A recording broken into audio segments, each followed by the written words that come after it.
আন্দোলনকে সফল করতে গিয়ে আমাদেরও অনেক ভাইরা, আমাদের সহকর্মীরা গুম হয়েছে, তাদেরকে হত্যা করা হয়েছে, নির্যাতন করা হয়েছে। আমরা সকলেই বারবার জেলে গিয়েছি। আমাদের উপরে যেই নির্যাতন চালিয়েছে, বারবার রিমান্ডে নিয়ে শারীরিকভাবে নির্যাতন করেছে আমাদের সকলের উপরেই। তো তার যে বিচার সেটা অবশ্যই বাংলাদেশে হবে ইনশাআল্লাহ। এবং আজকে আমাদের যে যে ছাত্ররা, তারা নিজের জীবন দিয়ে দিয়েছে এই বাংলাদেশকে নতুনভাবে স্বাধীন করার জন্য। এবং আজকে স্বাধীন বাংলাদেশে আমরা সকলেই স্বাধীন এবং মুক্তভাবে, মুক্ত আকাশে আমরা চলতে পারছি, স্বস্তির নিঃশ্বাস ফেলছি। এবং আমরা স্বাধীনভাবে আমাদের যে মতামত রয়েছে সেটা মতামত আমরা প্রকাশ করতে পারছি।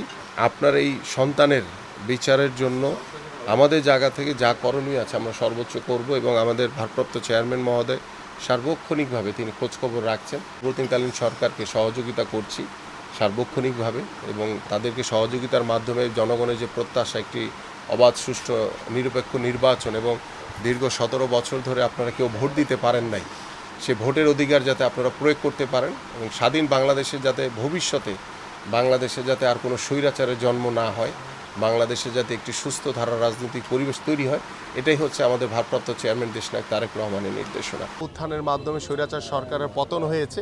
সেই স্বাধীন বাংলাদেশে আমি বিশ্বাস করি যারা শহীদ হয়েছে প্রত্যেকেই তারা এক একজন মুক্তিযোদ্ধা। কারণ এই স্বাধীন বাংলাদেশ গড়তে তারা নিজের জীবনকে তোয়াক্কা না করে তারা তাজা রক্ত দিয়ে আজকে বাংলাদেশকে স্বাধীন করেছে। এবং আমি বিশ্বাস করি এরা রাষ্ট্রীয়, এদেরকে খেতাব দেওয়া উচিত, এবং তারা রাষ্ট্রীয়ভাবে সারা বাংলাদেশের মানুষ তাদেরকে সারা জীবন মনে রাখবে।